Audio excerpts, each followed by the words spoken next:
Hello friends, तो आज मैं आपको एक पैंट कटिंग करना सिखाया था मैंने, उसे मैं स्टिचिंग करना सिखा रही हूँ। तो जो हमने फ्रंट पल्ले लिए हैं उनका हम आसन ज्वाइंट करेंगे।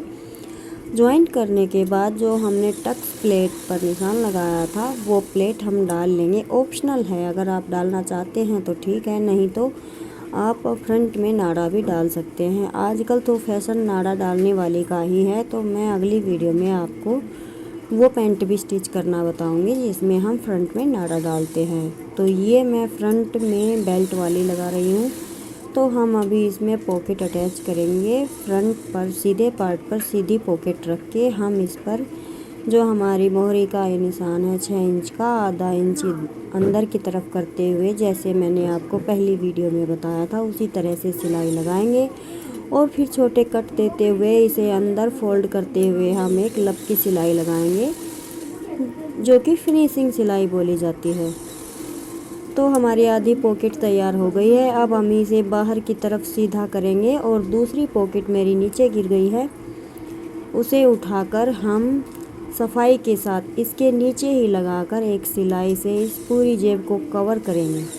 जब हम इसे फोल्ड करेंगे यानी कि सीधा करेंगे तो हमारी फिनिशिंग अंदर की तरफ आएगी, यानी कि हमारा कपड़ा जैसा भी हो हमारी जेब के धागे बिल्कुल भी नहीं निकलेंगे।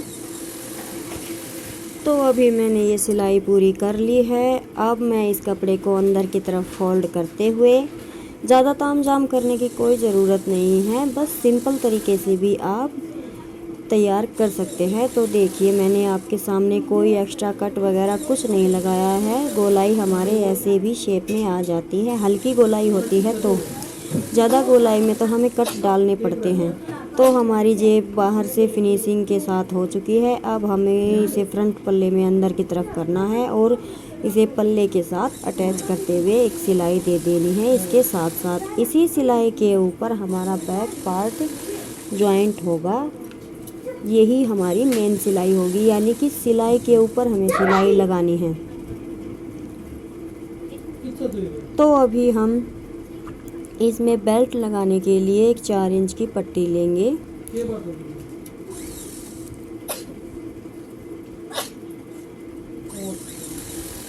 इसे हम सीधी पट्टी को रखते हुए उसके ऊपर उल्टी पैंट को रखेंगे, ताकि जब हम इसे पैंट को फोल्ड करेंगे तो ये हमारी पट्टी पैंट सीधी पैंट पर सीधी ही आएगी फोल्ड होने के बाद, और फिनिशिंग के साथ सिलाई हमारी लगेगी। तो अभी मैं इसे ऊपर की तरफ फोल्ड कर रही हूँ और देखिए फिनिशिंग के साथ हमारी बेल्ट तैयार हो रही है। यही सिलाई होती है मेन हमारी फिनिशिंग की, जिससे हमारी पैंट सुंदर लगती है। तो अब हम इस पर एक सिलाई और लगाएंगे। अगर आप चाहें तो इसमें बुकरम वगैरह डाल सकते हैं। मैं इसमें अभी कुछ नहीं डाल रही हूँ, क्योंकि अगर किसी को लूज लगे तो इसमें नाड़ा डाल सकता है, इस वजह से। और बुकरम अगर पेस्टिंग वाली लगा रहे हैं तो ठीक है, नहीं सादी बुकरम तो धोने के बाद इकट्ठा हो जाती है, इस वजह से मैं यूज़ नहीं करती। इसी तरह से मैंने बैक पार्ट के लिए एक 4 इंच की पट्टी फिर से ली है और हम बैक पार्ट को ओपन करेंगे और जैसे हमने रखी थी फ्रंट पार्ट में सीधी पट्टी और पट्टी के ऊपर उल्टी पैंट, ताकि हम जब इसे फोल्ड करेंगे तो दोनों पार्ट सीधे होंगे, पट्टी का भी और हमारी पैंट का भी। तो लास्टिक डालने के 3-4 तरीके हैं, मैं आपको अभी साथ के साथ लास्टिक डालना बताऊंगी। अगर आपको वो तरीके सीखने हैं तो प्लीज़ कमेंट कीजिएगा, मैं उनकी वीडियो अपलोड कर दूंगी। तो अभी मैं पैंट पर 2 इंच का, ये सवा इंच से ज़्यादा है, रबड़ मैं इसके साथ लगा रही हूँ और साथ के साथ फोल्ड करते हुए एक तरफ से मैंने इसे पक्का कर लिया है और बिल्कुल रबड़ के साथ साथ मैं सिलाई लगा रही हूँ। ना हमें रबड़ के ऊपर लगानी है और ना ही रबड़ से ज़्यादा दूर। अगर हम रबड़ से ज़्यादा दूर लगाएंगे तो हमारी रबड़ की जो फिनिशिंग है वो अच्छे से नहीं आएगी, इसीलिए हमें सावधानी के साथ धीरे धीरे इस रबड़ के साथ साथ हमें स्टिच करनी है ये सिलाई। अगर आपके पास 1 फुट है यानी कि एक पैर का फुट है तो आप उसे इस्तेमाल कर सकते हैं, लेकिन बार बार फुट चेंज करना आसान नहीं है, इसीलिए मैं इसी से करना आपको धीरे धीरे बता रही हूँ। तो हमारा रबड़ मैंने पूरा बंडल लिया है, मैंने इसे कवर करते हुए स्टिच कर लिया है। अभी हम ढीले हाथ से पैंट की पट्टी को पकड़ेंगे, रबड़ को ढीला छोड़ते हुए अंदर से खींचेंगे और हमें जितना रबड़ अपनी कमर के लिए चाहिए उतना हम निशान लगाकर वहाँ से कट कर देंगे और वहाँ पे भी पक्की सिलाई कर देंगे। तो ये सबसे बेस्ट तरीका है एक बार में ही सारे काम करने का, रबड़ भी डल जाता है और फिनिशिंग भी आ जाती है। फिर हम इसके बाद आधा इंच की सिलाई लगाते हुए एक उंगली से बाहर की तरफ पैंट को दबाते हुए और बाकी की उंगलियों से रबड़ को खींचते हुए हम फिनिशिंग के साथ इसके बीच में से सिलाई लगाते हुए चलेंगे, जिससे हमारा रबड़ है एक जगह पर बैठ जाएगा, चुन्नटें इधर उधर नहीं होगी और देखने में भी बहुत सुंदर लगेगा। तो देखिए हमारा बैक पार्ट रबड़ डल के तैयार हो चुका है, कितनी फिनिशिंग के साथ ये सिलाई आई है। अभी हम सीधे पार्ट को रखेंगे बैक पार्ट पर, फ्रंट पार्ट को भी सीधे से सीधा मिलाते हुए हम इनके साइड्स जोड़ देंगे स्टिच के साथ।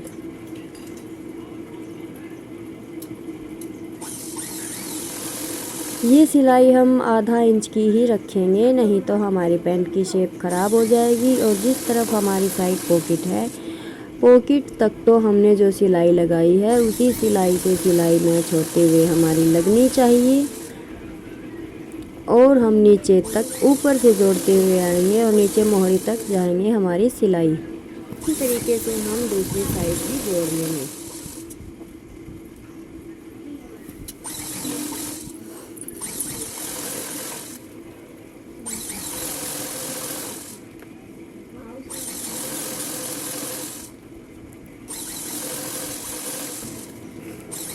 तो अभी हमारी दोनों साइड्स जुड़ के हो चुकी हैं तैयार। अभी हमें जो इसकी साइड की फिनिशिंग की सिलाई ऊपर से हम लगाते हैं वो लगानी है। ध्यान रखिएगा हमारी जो साइड की सिलाई होती है पैंट के ऊपर की, वो हमेशा बैक पार्ट पर मार्जिन रखते हुए लगाते हैं, फ्रंट पार्ट पे नहीं। तो हम सारा मार्जिन बैक पार्ट की तरफ करेंगे और फिनिशिंग के साथ बिल्कुल जोड़ के साथ साथ सिलाई लगाते चलेंगे, एकदम एक भी चुन्नट आना नहीं चाहिए।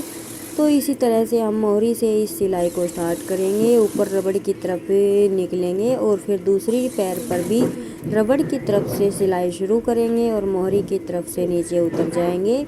तो एक बार में ही हमारे दोनों पैरों की स्टिचिंग पूरी हो जाएगी।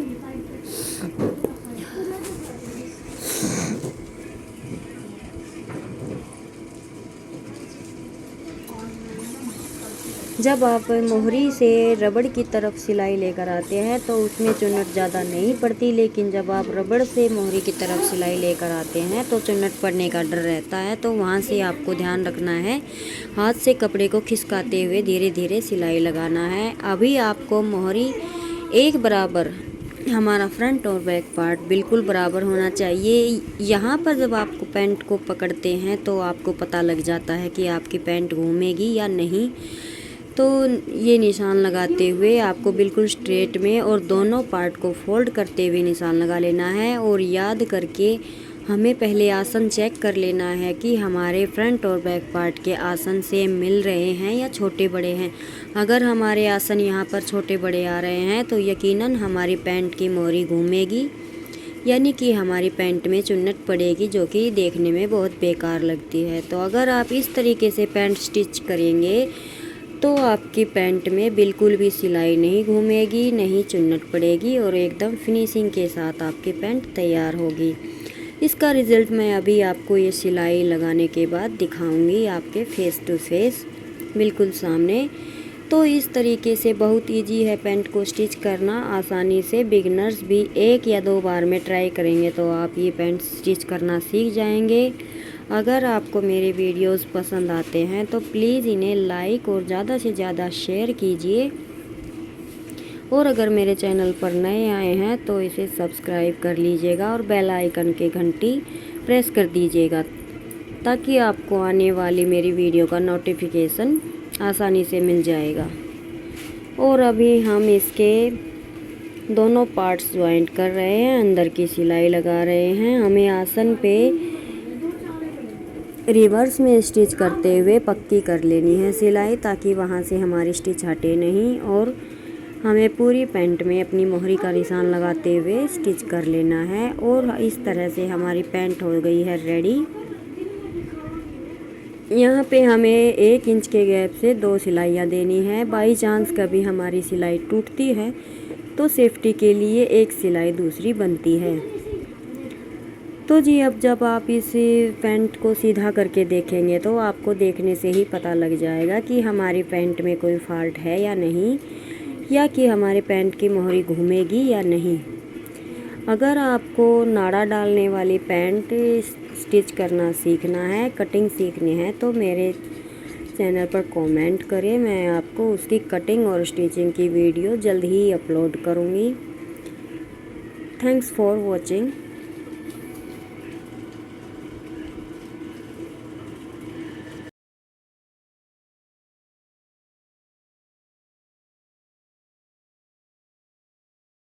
ये देखिए फ्रेंड्स, आपको बिल्कुल स्ट्रेट पैंट दिखाई दे रही होगी। नीचे तक इस पैंट में कोई भी झोल नहीं है, मोहरी तक एकदम से स्ट्रेट है। आप प्रेस लगाएंगे, पैंट को पकड़ कर देखेंगे, उसी से आपको पता लग जाएगा। Thank you friends.